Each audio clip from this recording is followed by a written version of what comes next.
Friends, இன்னைக்கு நம்ம பூண்டு சாதம் செய்யறதுக்கு எல்லாமே ரெடி பண்ணி வச்சாச்சு. ஃபர்ஸ்ட் வந்து குக்கரை அடுப்பில் வச்சாச்சு. குக்கர் நல்லா காஞ்சிருச்சு. நான் வந்து 2 டேபிள் ஸ்பூன் அளவு நல்லெண்ணெய் சேர்த்துக்கிறேன். இது வந்து நல்லெண்ணெயில் செய்யுங்க, ரொம்ப டேஸ்ட் நல்லா இருக்கும். ஒரு 2 டேபிள் ஸ்பூன் அளவு சேர்த்துக்கிறேன். எண்ணெய் நல்லா காஞ்சிருச்சு. 1 டேபிள் ஸ்பூன் அளவு கடலைப்பருப்பு சேர்த்துக்கிறேன்.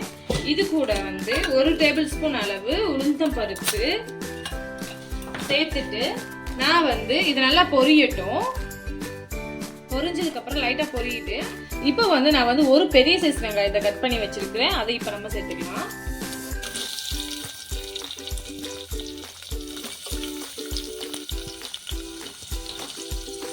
இப்போ வெங்காயம் நல்லா வதங்கட்டும்.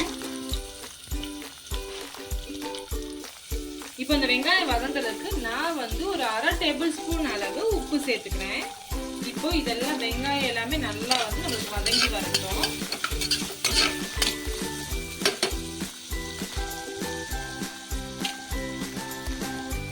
வெங்காயம் நல்லா வதங்கிருச்சு. அடுத்து வந்து நான் வந்து ஒரு 2 டேபிள் ஸ்பூன் அளவு கடலை பருப்பு சேர்த்துக்கிறேன். இதை வந்து கடலைன்னு சொல்லுவாங்க, கடலை சேர்த்துக்கிறேன். நீங்க வந்து தோல் ஊற்றி சேர்க்கறனால சேர்த்துக்கலாம், வறுத்துட்டு தோல் ஊற்றி சேர்த்துக்கலாம். நான் வந்து அப்படியே தான் சேர்க்கிறேன். சேர்த்துட்டு நல்லா மிக்ஸ் பண்ணி விட்டுருவோம். இப்பதான் நல்லா வேகட்டும். அடுத்தது வந்து 1 டேபிள் ஸ்பூன் அளவு இஞ்சி பூண்டு சேர்த்துக்கிறேன். பூண்டு சாதத்துக்கு நல்ல ஸ்மெல் அண்ட் டேஸ்ட் கொடுக்குறதே இந்த இதுதான். இதை மறக்காம சேர்த்துக்கோங்க. 1 ஸ்பூன் அளவு சேர்த்துட்டு நல்லா மிக்ஸ் பண்ணிக்கோங்க.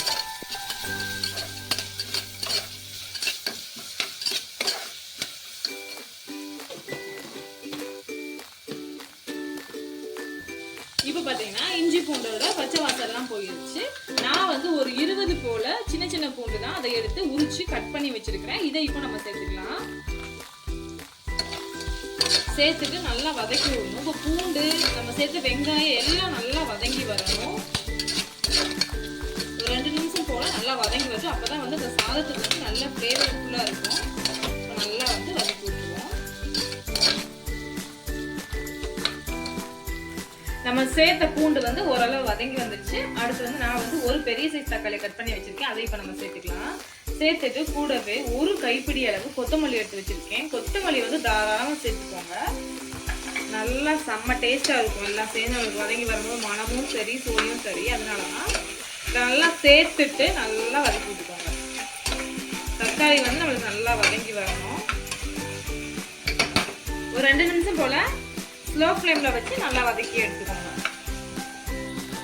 இப்போ பார்த்தீங்கன்னா எல்லாமே நல்லா வதங்கிருச்சு. தக்காளி வெங்காயம் பூண்டு எல்லாமே. அடுத்து வந்து நான் வந்து மீன் மக்கள் சேர்த்துக்கிறேன். இது வந்து ரொம்ப நாளாக இருந்துச்சு. சரி ஓகே, வேஸ்ட் ஆக போகிற மாதிரி இருந்துச்சு. சரி நம்ம பூண்டு சாதத்தோட மிக்ஸ் பண்ணிக்கலாம் அப்படின்ட்டு நான் வந்து சேர்த்துருக்கேன். இது வந்து ஆப்ஷனல் தான். நீங்கள் வேணும்னா சேர்த்துக்கோங்க, இல்லைன்னா ஸ்கிப் பண்ணிக்கோங்க.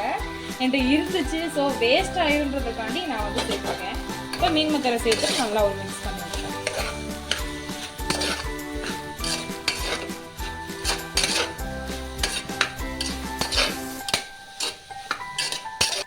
மீன் மக்கள் சேர்த்துட்டு ஒரு 2 நிமிஷம் நல்லா அடுப்பை ஸ்லோ ஃப்ளேமில் வச்சு நல்லா வந்து கிண்டி எடுத்துக்கிட்டாச்சு. இதுக்கப்புறம் வந்து நம்ம வந்து மசாலா சேர்த்துக்கலாம். 1/4 டீஸ்பூன் அளவு மஞ்சள் தூள். அடுத்து வந்து நல்லா நீங்கள் காரம் அதிகமாக சாப்பிடுவீங்க அப்படின்னா 2 டேபிள் ஸ்பூன் அளவு கூட மிளகாய் சேர்த்துக்கோங்க. நான் 1 டேபிள் ஸ்பூன் அளவு மிளகாய் தூள் சேர்த்துக்கிறேன். அதுக்கப்புறம் வந்து 2 டேபிள் ஸ்பூன் அளவு மல்லித்தூள்.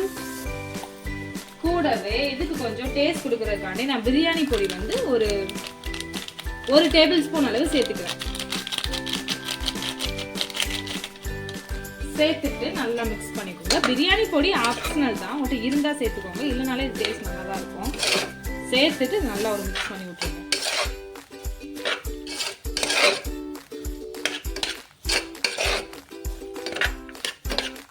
இப்போ மசாலாவோட பச்சை வாசம் போற வரைக்கும் இதை நல்லா வதக்கி எடுத்துக்கோங்க.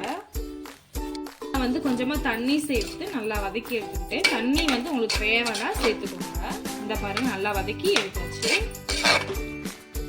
இப்போ வந்து நம்ம அரிசி ஆட் பண்ணிக்கலாம். நான் வந்து ஒரு 2 கிளாஸ் அளவு அரிசியை ஊற வச்சு நல்லா கழுவி எடுத்திருக்கேன். அதை இப்போ நம்ம சேர்த்துக்கலாம். நீங்க வந்து உங்க வீட்டில் எவ்வளோ ஆள் இருக்காங்களோ அந்த மாதிரி அளவு பார்த்துட்டு சேர்த்துக்கோங்க.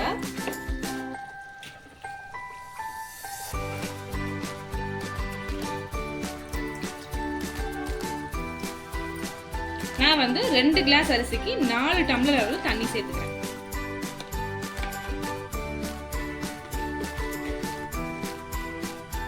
இப்போது தண்ணி சேர்த்துட்டு நல்லா மிக்ஸ் பண்ணிவிட்டு உப்பு வந்து எனக்கு கம்மியாக இருக்குது, நான் வந்து உப்பு சேர்த்துக்கிறேன். நீங்கள் வந்து உப்பு செக் பண்ணி பார்த்துட்டு கடைசியில் சேர்த்துக்கோங்க. இப்போ நம்ம உப்பு சேர்த்தாச்சு, நல்லா மிக்ஸ் பண்ணி வைக்கலாம்.